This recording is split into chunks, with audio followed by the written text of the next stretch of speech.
어렸을 때 동네에 이렇게 이제 전도사님들이 이렇게 오셔서 자기 집을 이렇게 개조하면 뭐 거기서 이제 모여서 예배를 드리고 이제 그랬어요.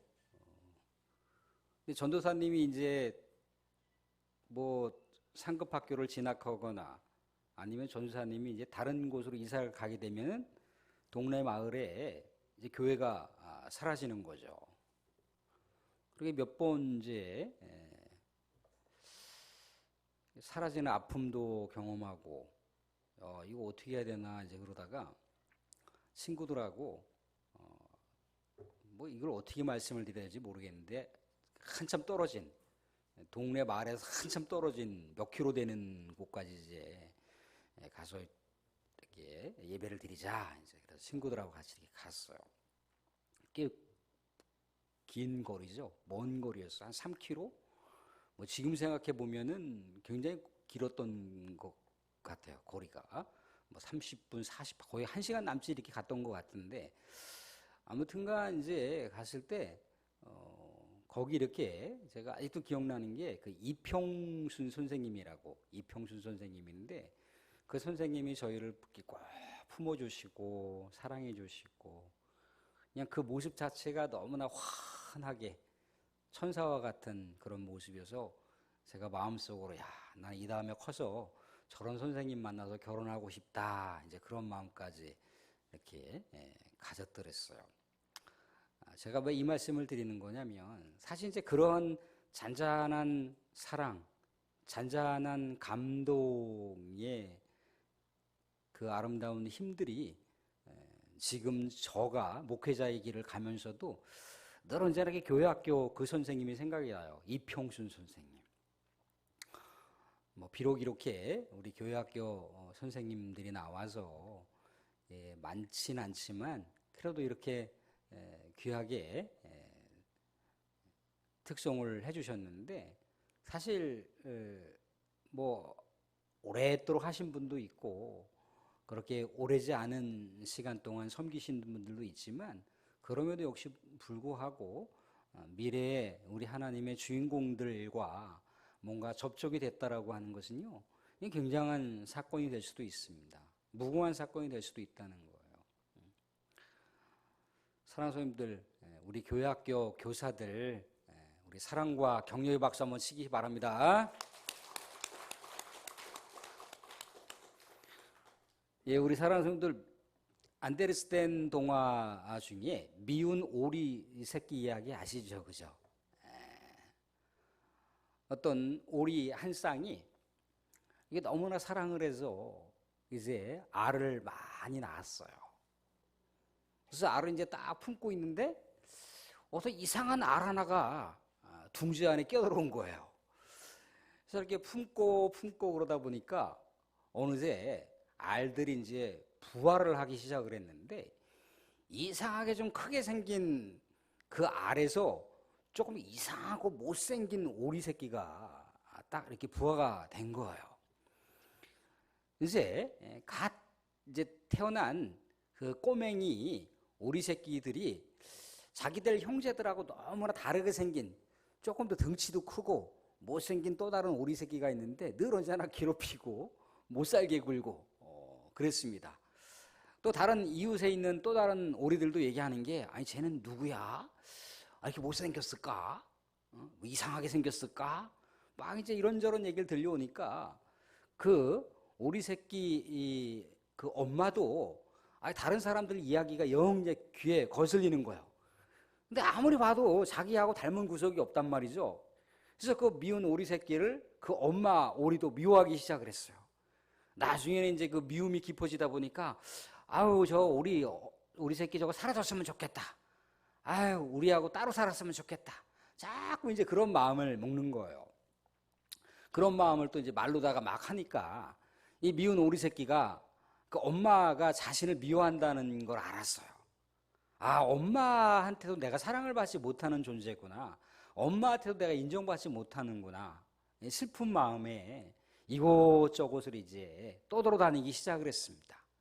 근데 떠돌아다녀봐야 여기저기 가봐야 자신하고 비슷한 그런 부류에 있는 그런 새들은 다 자신을 향해서 못생겼다고 저리 가라고 비키라고 자꾸 이렇게 그렇게 왕따를 시키는 거예요. 그래서 미운 우리 새끼가 이제 어쩔 수가 없구나 그러면서 이제 사람들이 살고 있는 민가에 가서라도 사람들에게 사랑을 그렇게 받고 싶었던 거예요. 그런데 마음씨 착한 할머니를 만났습니다. 마음씨 착한 할머니가 이 미운 오리 새끼가 너무나 불쌍했던 모양이에요. 그래서 정성껏 이렇게 보살펴주고 그랬는데 같이 한 집에 살고 있었던 할머니 집의 암탉과 다른 고양이들이 자꾸만 또 이 미운 오리 새끼를 괴롭히는 거예요. 그래서 미운 오리 새끼가 야, 나는 정말 어느 곳에서도 사랑을 받지 못하는 존재인구나 그러면서 여기저기 정신없이 떠돌다가 강물에 비춰져 있는 자신의 모습을 봤단 말이죠.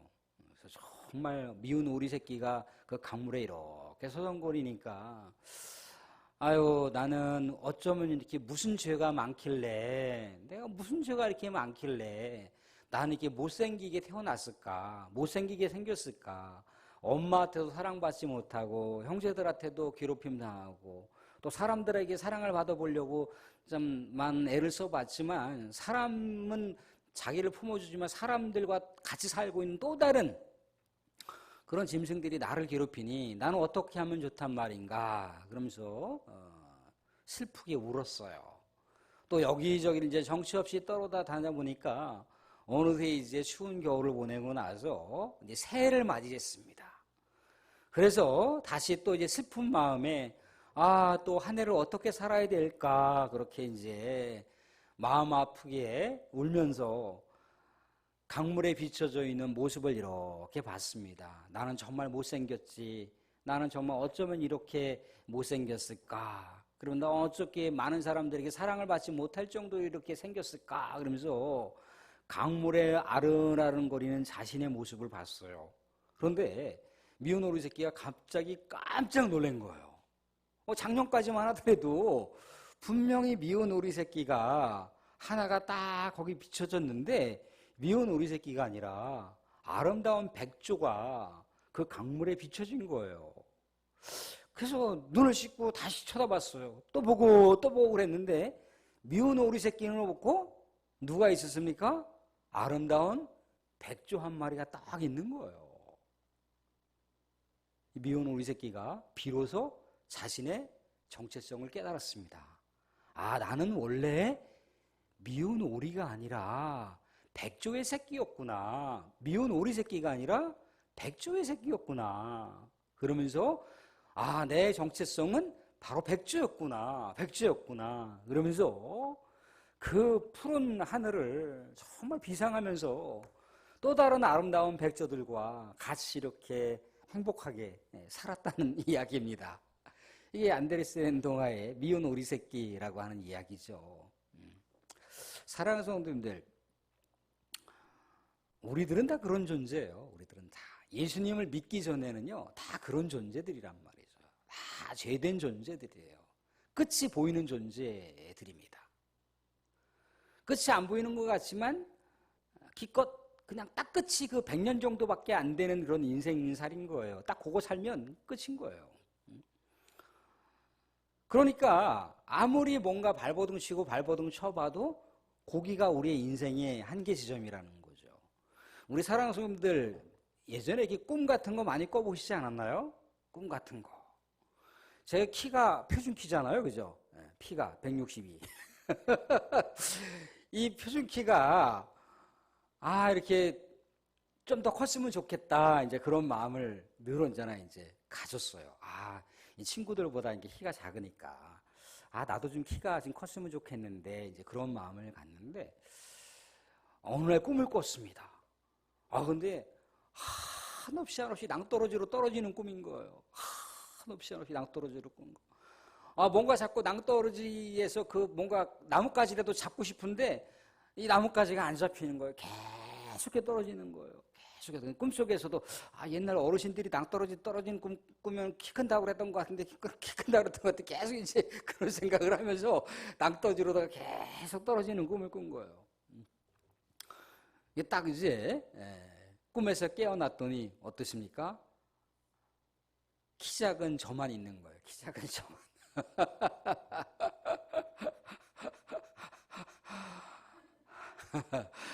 그래서 이게 이 키는 어떻게 할 수 있는 게 아니구나.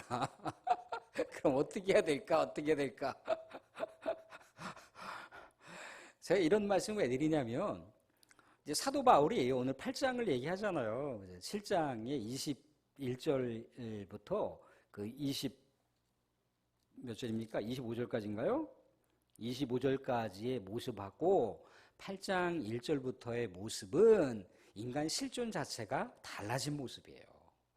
7장에 있는 모습은 율법 가운데 살아가는 사람들의 모습, 죄의 한계를 안고 살아가는 사람들의 모습, 결국 궁극적으로 죽음을 향해서 살아갈 수밖에 없는 그 죄인의 실존에 대해서 아주 이 사도 바울이 신랄하게 자기 스스로의 한계성을 고발하고 있는 장면인 거예요.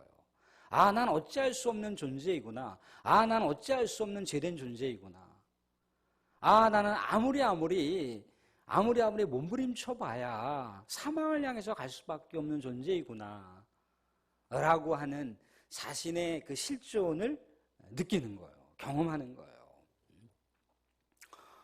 그런데 사도 바울은 어느 때인가 자신의 삶을 완전히 새롭게 만드신 분이 있다는 거예요. 완전히 새롭게 역전시킨 분이 계시다는 거예요. 한계를 훨씬 초월하게 만드신 분이 있다는 거예요. 사망을 향해서 가는 길에서 완전히 180도 유턴시켜서 이제 영생의 길을 갈 수 있도록 하신 분이 있다는 거예요. 그분이 누구셨던 건가요? 바로 예수 그리스도였다는 거예요. 예수 그리스도. 그래서 8장 1절을 보시면 그러므로 이제 그리스도 예수 안에 있는 자에게는 결코 정죄함이 없나니. 그러니까 율법을 붙들고 살아가 보는데 율법이 오늘은 잘 지켰어요. 그 내일도 율법을 잘 지키리라고 하는 보장이 없지 않습니까? 그죠? 내일도 잘 지켰어요. 그럼 그 다음날 율법을 잘 지킬 수 있는 보장이 없단 말입니다.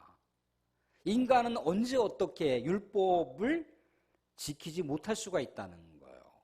율법을 지키지 못한다라고 하는 건 뭘 얘기하는 거죠? 죽음을 얘기하는 거예요.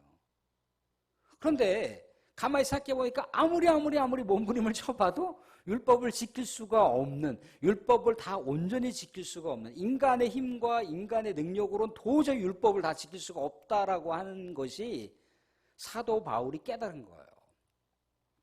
그런데 사도 바울이 자신의 눈의 시야를 땅으로만 그렇게 제한됐던 것을 하늘로다가 쳐다봤어요. 그랬더니 어떻게 뜬가요? 자신의 그 실존을 완전히 새롭게 바꾸신 분이 계시는데 그분이 바로 예수님이셨다는 거예요. 그러니까 예수님 안에 거하게 되면 예수님이 율법을 완성하신 분이시잖아요. 그죠? 율법을 완성하신 분 안에 거하게 되면 죄가 자신을 공격할 수 없다는 걸 알았어요. 예수님께서 죄의 문제를 완전히 해결하셨잖아요. 그죠? 그것도 단번에 해결하셨잖아요. 그죠? 그렇기 때문에 예수님 안에 거한다라고 하는 것은 죄로부터 해방을 경험하는 거예요. 죄로부터 완전히 자유하게 된다는 걸 얘기하는 겁니다.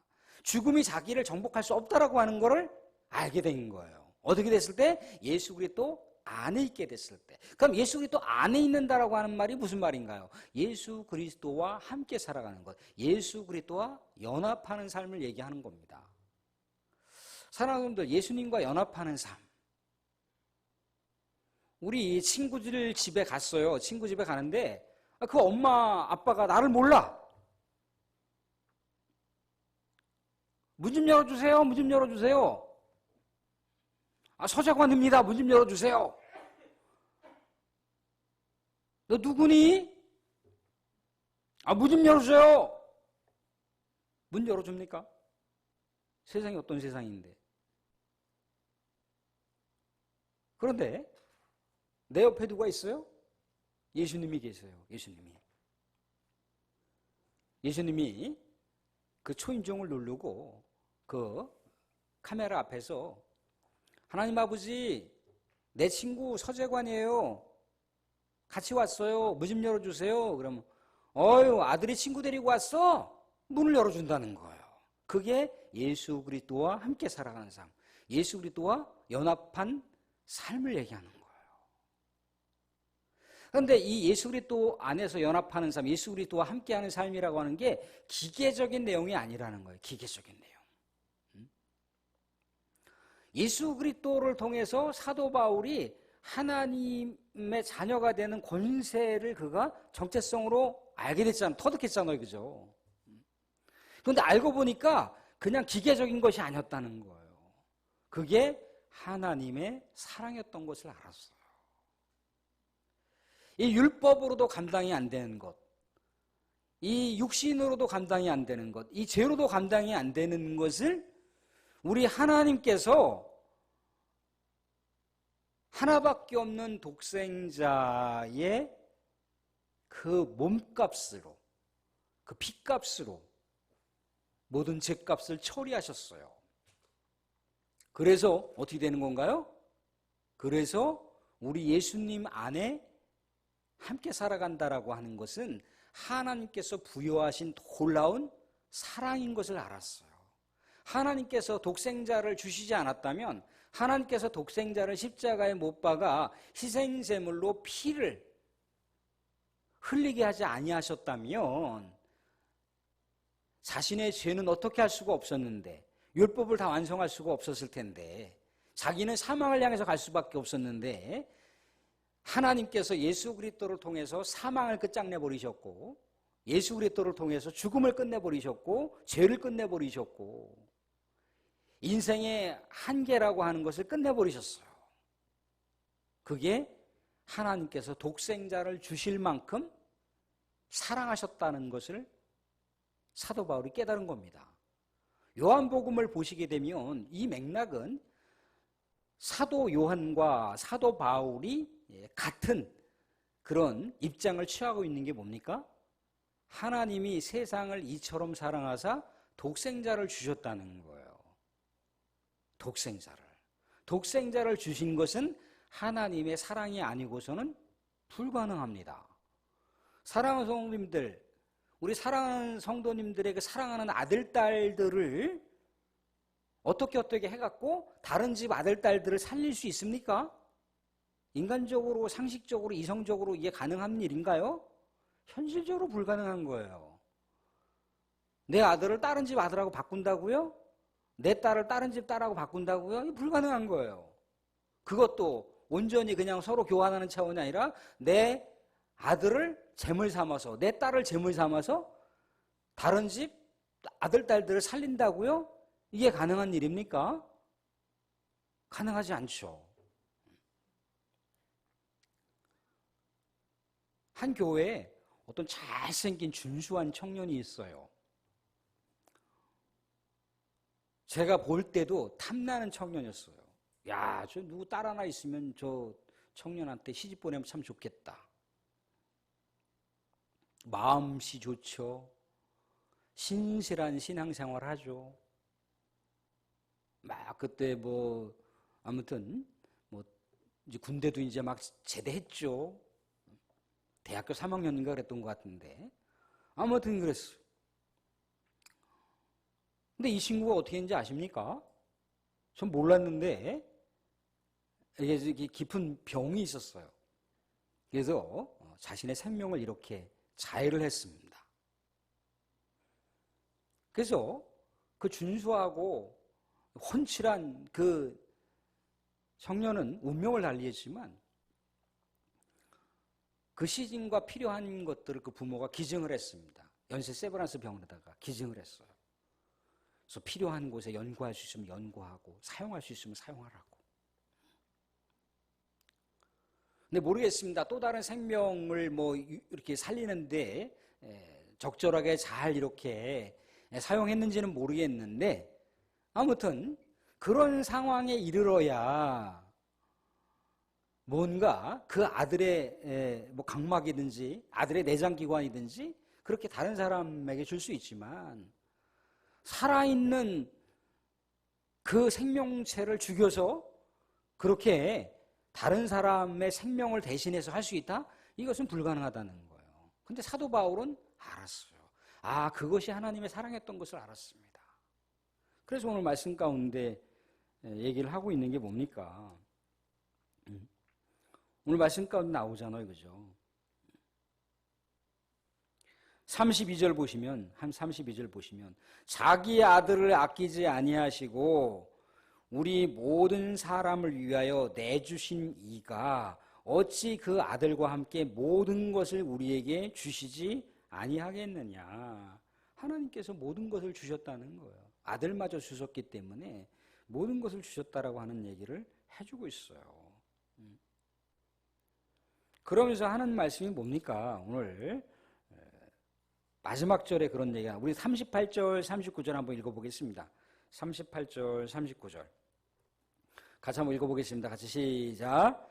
내가 확신하노니 사망이나 생명이나 천사들이나 권세자들이나 현재일이나 장래일이나 능력이나 높음이나 깊음이나 다른 어떤 피조물이라도 우리를 우리 주 그리스도 예수 안에 있는 하나님의 사랑에서 끊을 수 없으리라. 그러니까 좀 전엔 어떻게 해요? 예수 그리스도와 상관없는 그런 율법 안에서 살아가는 삶, 육신 안에서 살아가는 삶은 끝이 보이는 삶이었잖아요. 그죠? 사망을 향해서 달리는 삶이었잖아요. 그죠? 어찌할 수 없는 자신의 인생의 실존에 정말 오호라 이 곤고한 영혼 그러면서 탄식하고 있는 장면이 있지 않습니까? 그죠? 탄식하는 장면. 자신이 아무리 선한 마음을 품어도 선한 인간이 될 수가 없는 거예요. 선한 일을 할 수가 없는 거예요.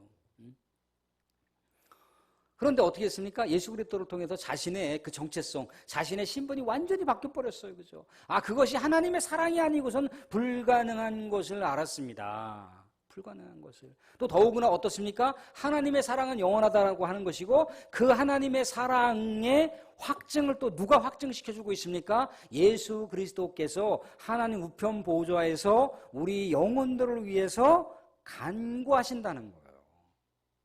그게 예수 그리스도의 놀라운 우리 하나님의 사랑을 확증시켜주는 장면이라는 거죠. 하나님의 사랑은 그렇다는 거예요. 헌신적이라는 겁니다. 아들을 줄 만큼 위대한 사랑이라는 거예요. 또한 그 아들은 여전히 우리를 위해서 기도하신다는 겁니다. 우리는 그런 존재라는 거예요. 100년도 목사는 인생을 붙들고 살아가는 그런 인생이 아니고요. 영원한 생명 가운데 우리 하나님의 사랑을 누리고 우리 예수 그리스도의 크리스찬이라고 하는 정체성을 살아가는 사람들, 예수 그리스도와 연합해서 살아가는 그런 특권을 누리는 우리 하나님의 자녀가 되는 특권이라고 하는 것을 갖고 있는 그런 삶이라는 거예요. 사랑하는 성도들, 이 세상 살아갈 때 쫀쫀하게 살아가지 마십시오. 우리는 위대한 존재들입니다. 위대한 하나님의 자녀라고 하는 것, 위대한 우리 하나님의 사랑이 우리의 심령에 있다는 것, 예수 그리스도와 연합한 놀라운 능력이 사망을 정복했고 죄를 정복했어요. 우리는 그래서 하나님의 위대한 영생을 우리가 누릴 수 있는 그런 존재가 되었다는 겁니다. 그런 우리 하나님의 놀라운 하나님의 자녀된 정체성을 갖고 한 주간도 능력 있게 멋지게 살아가실 수 있기를 주님으로 축원드립니다.